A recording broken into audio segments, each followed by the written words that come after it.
pieced. We had one finalist up. Oh, there's the other one.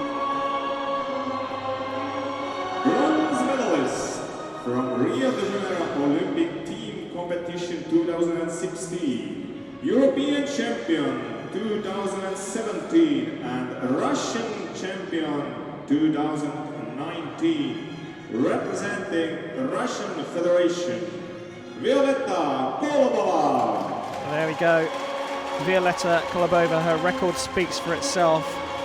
Being the Russian national champion this year is a big one though. Such a strong field. She's 28 years old, and number 8 in the world. Team event 2016 Olympic Games. Silver medal from World Championships in Fuxi 2018. Silver medal from Olympic Games in Beijing 2008. Representing Romania, Anna Maria Popescu. Two-time Olympic medalist from 2 different Olympic Games, spun across 8 years. Anna Maria Popescu is the world number 9 at 34 years old from Romania. Our refereeing lineup, they always put in a tough one for me for the finals. It's the Greek referee, Efstathios Gerosidis, will take refereeing duties here. And it's going to be Denis Ostrowski of Estonia who will be on the video. Mina Borosak and Matthias Henkelman will be assisting the referees here. And, well, after the spectacular dancing and light show, it's time for some spectacular women's épée. And Adrian, if you want to pick some aggressive, high-scoring épée, these two have been doing it all day. What are the chances they're going to ease off against each other in the final and make it into a cagey one? That's the thing, you never know. I think it'll depend how it starts. It might start very cagey, it might stght very quickly. Like we see two top football teams that have been hyped for all season come together and have 45 minutes of very dull football, but well, hopefully we'll avoid that. I'm not expecting a 0-0 bore draw here. Popescu has by far the best head-to-head. 80% of matches she's won between the two, but they haven't met since January 2016. Yeah, I was there in Barcelona. I think Popescu managed to win it 15-8 on that occasion. So, but yeah, a long time ago. Well, we are underway. The referee has got this gold medal match at the 50th Glav de Tallinn tournament underway. These two have been the creators all day. And Popescu looks like she's going in search of something early here.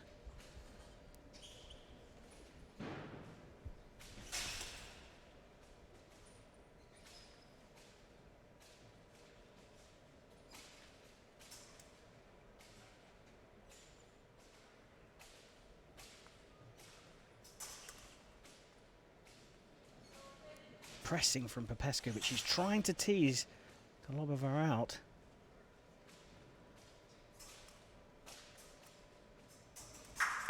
Oh! Wow. They both missed the first attempts. Yeah, one of them missed the second as well.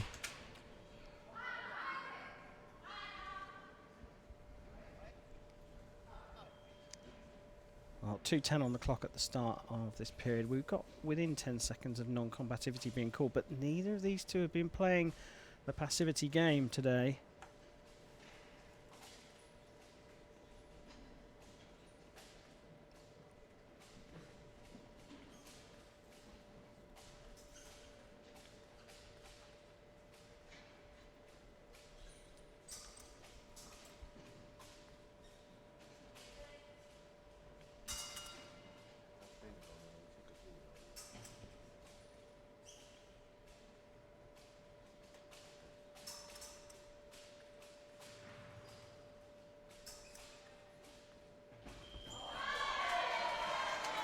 Winding up for that one, wasn't she?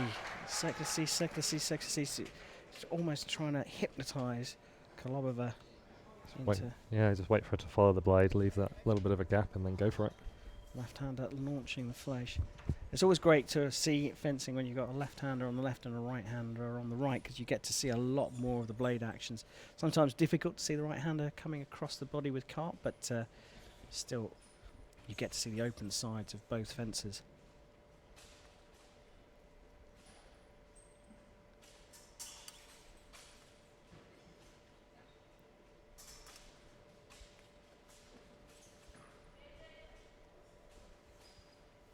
Interesting to see that Popescu's come to this side of the piece. She's trying to lure KOLOBOVA into trying to attack down the outside to the arm, outside of the arm. Yeah, she's changed line a couple of times now. I think it's it can depend on where you feel most comfortable with your parry. If you feel you've got a slightly stronger ceased parry than you do a cart parry, you might want to draw down that side.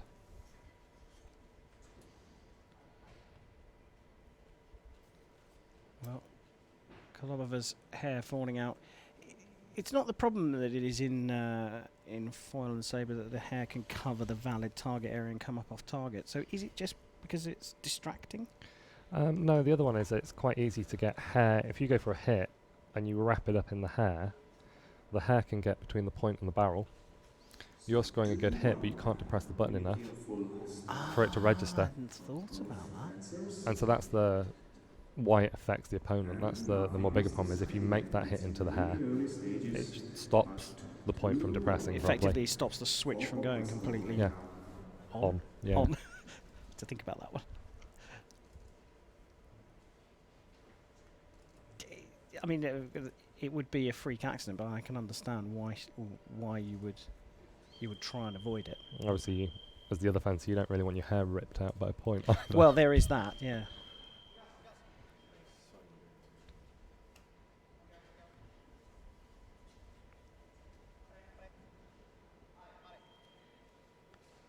So hair restored to inside the mask, and we get back underway. The first World Cup of the season across all 6 disciplines here in Tallinn. A great honour, especially in this year, this very, very special year, where Olympic qualifying for Tokyo 2020 is concluded.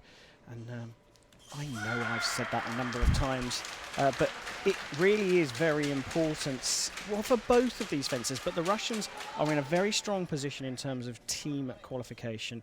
I think it would take some kind of major miracle for them not to qualify as a team.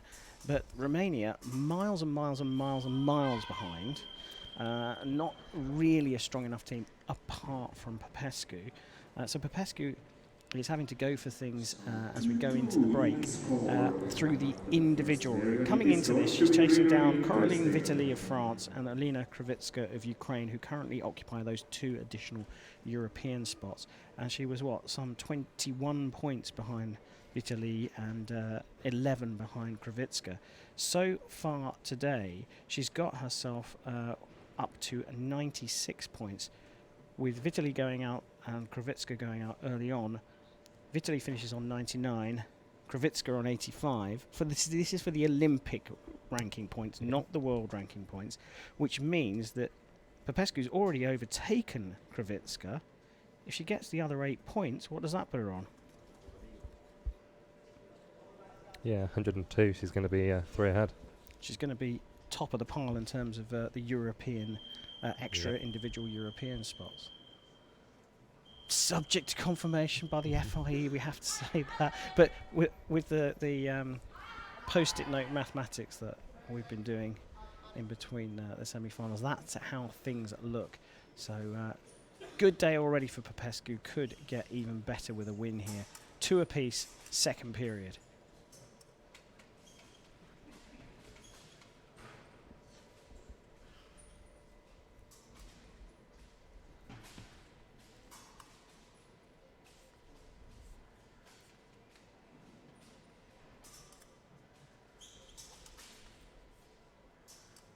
A little bit more creation from KOLOBOVA. She seems to also be letting the distance get a little bit closer before doing anything. Yeah, it's and a lot closer than we saw in the both the previous semi-finals.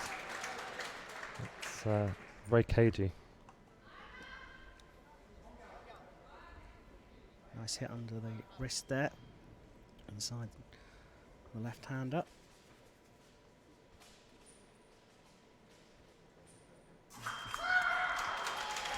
That's what happens when your feet go before your hand. Well, here we're going to see that in the replay. So she was winding up the springs, and they just started the lean forward before extending her arm. Suicide in épée especially. Yeah, indeed. Both exceptionally close on their first ones. That flick over the top from Popescu just missed, I think. This one here, just got her hand out of the way quick enough. Kolobova. Now this is the crucial minute for me. It has been all day in this tournament for both of these fencers. Eking out the lead halfway through the second period and then holding on to it. Oh, lovely stuff from Kolobova. That's a bit of harks a little bit of what she was doing in the semi-final. Yeah, I think the mistake there is from Popescu. She just falls short, not really committing, but too close for making a second intention action.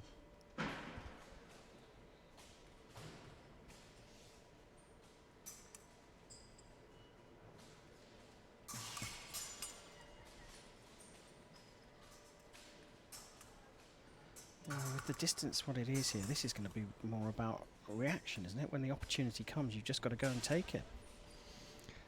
Yeah, they're both highly athletic though, so I mean, it's making that opportunity. It's having a good sense of when the opportunity's there, not going at the wrong time. Referee's giving this one, and Popescu calls for a video replay here, saying that Kolobova had gone past. Ambitious, I don't think they were anywhere near, unfortunately. I agree with you. Referee has to go and have a look at the video though.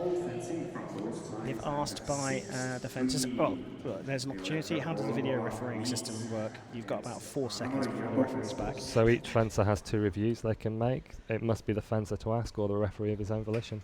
You could get called over by the video ref, but unlikely unless they spot something very untoward. And the assistant can also raise their hand, and if they've missed something, they'll probably go and have a look at the video, but I guess that's of their own volition. Yeah. Get 2 wrong as a fencer, though, and you don't have any more, so sometimes you have to bank one of them at least. And sometimes they can be great tactically. I mean, you can, if you've hemorrhaged a few hits in a row, you can't kill time out of the fight by tying your shoelace or straightening your weapon without getting cards for it. You can, however, send the referee on a 20-second walk to the video. All within the rules.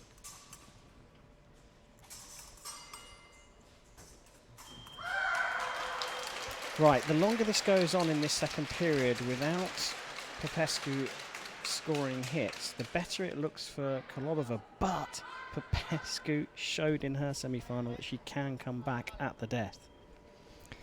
Yeah, she really brought it back in the last one. This one, she's snatching at a hit. She's dropping her arm and she's going for the hit. She's not getting a wrist up. And I think that's why she's having trouble getting the point to fix on Kolobova's arm.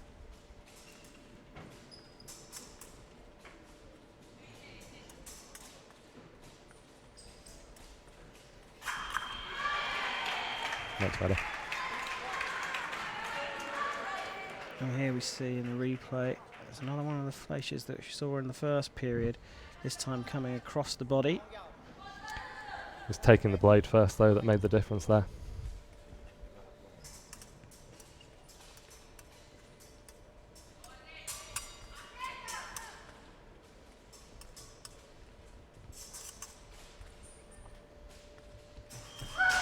Again, just stepping in to lure the attack.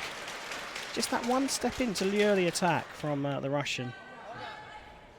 Yeah, I think there's a few times Popescu's been quite in the middle ground of not quite committing fully to the target, but also being too close to lure a second action out from Kolobova that she can then go off of.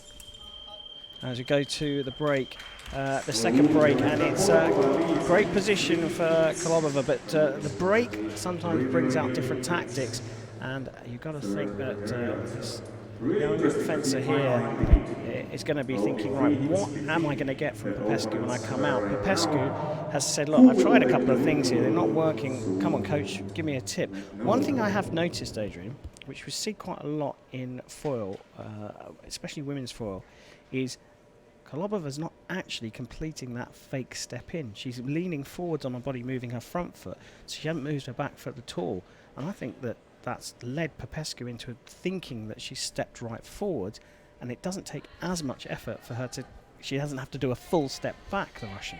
Yeah, it's one of those things, it's creating the illusion of the distance you're at. So another way you can do it that you see sometimes in épée is people will just widen their stance slightly.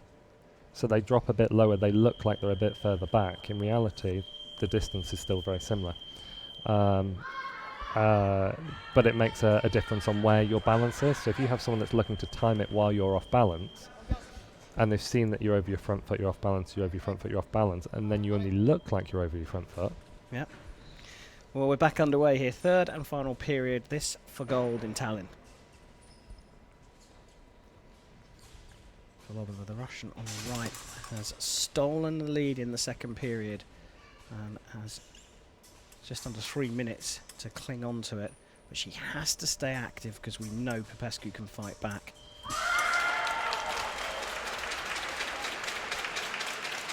And Popescu wants to write that one off. She wants to move straight on. She knows she made the mistake. Yeah, didn't really wrap up the blade very well. Got a bit too close with no blade.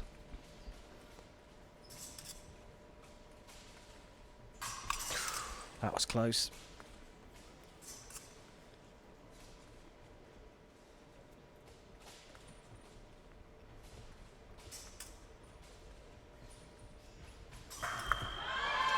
Nicely timed, very nicely timed.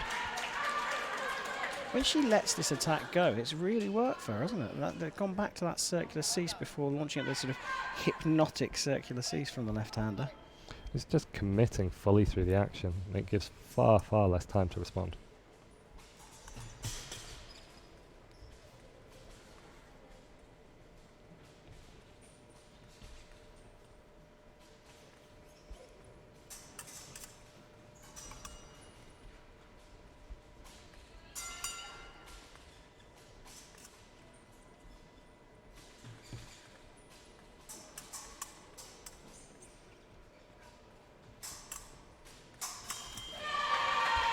Slightly different action this time. See on the replay here. Does she look like she's going for the hand first and then drops down? I think what she does is she takes a blade. There's a very little pause, just a microsecond pause to decide where the best target to finish is. Like that, the gap is down to 1. Kolobova's not as active and as mobile as she has been throughout the fight. She's just a little bit like a bunny in between headlights at the moment. She needs to start bouncing around, moving around, playing with the distance again for me. Yeah, she's very, very static. There's a lot of energy going through her legs, but look, she's been straddling that on guard line now for the past 5 seconds. Her legs are active, but they're not really going anywhere. Sometimes the lead can be a scary place, especially when you're facing someone of Popescu's stature to hunt you down.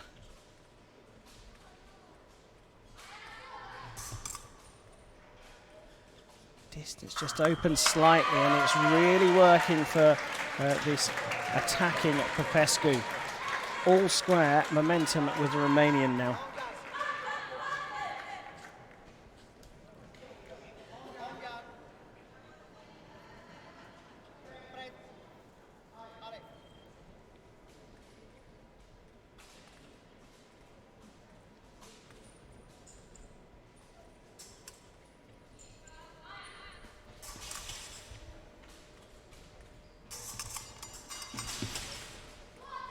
More proactive from the Russian now.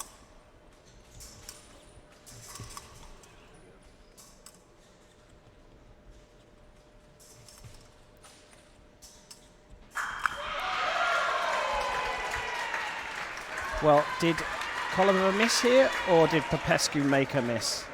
I don't think Kolobova was there in it. I think Popescu went first. It's just a reaction from Kolobova. The hit she's got back and now being ahead, she's looked so much more committed to those actions, driving the point through the action. Yeah, now making Kolobova rush. She doesn't need to. She's got 26 seconds. Only a hit behind.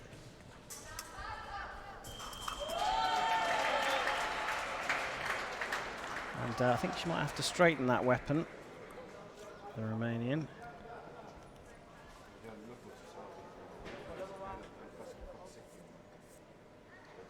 Pretty sure Popescu was putting her hand up to say, sorry I hit you so hard, but it doesn't even look like it's touched Kolobova at all. No, thankfully. I mean, sometimes you see when two fencers get their distance slightly wrong, you can end up with some very brutal hits through no one's fault. Yeah. Just a slight error in distance. And with Popescu, as you've been saying now, committed to the attack. Yeah, if Kolobova comes in at the wrong time, that could be painful. Inside 15 seconds, Kolobova needs one more to close the gap up, draw it level, but Popescu's now 2 away. Time and the scoreline in favour of the Romanian, having trailed for so long. She's fought her way back into this one. Can she hang on for the gold here in Tallinn? Another double. Now the doubles are important. And with 8.9 seconds, well, she's probably got 2 seconds to think about it, then Kolobova's got to go for it. And a ducking attack from the Russian is avoided by Anna Maria Popescu, the champion of the Tallinn World Cup 2019. She came back in the semi-final. I thought that Kolobova had too much for her there, Adrian. How did she do that? She changed the tactics. She changed the way she was deciding to fence. Instead of looking for second intention, instead of what were quite half-hearted attacks, she committed to them, and she was just too fast. Her hand speed's just too fast. Well, brilliant stuff. There she is, Anna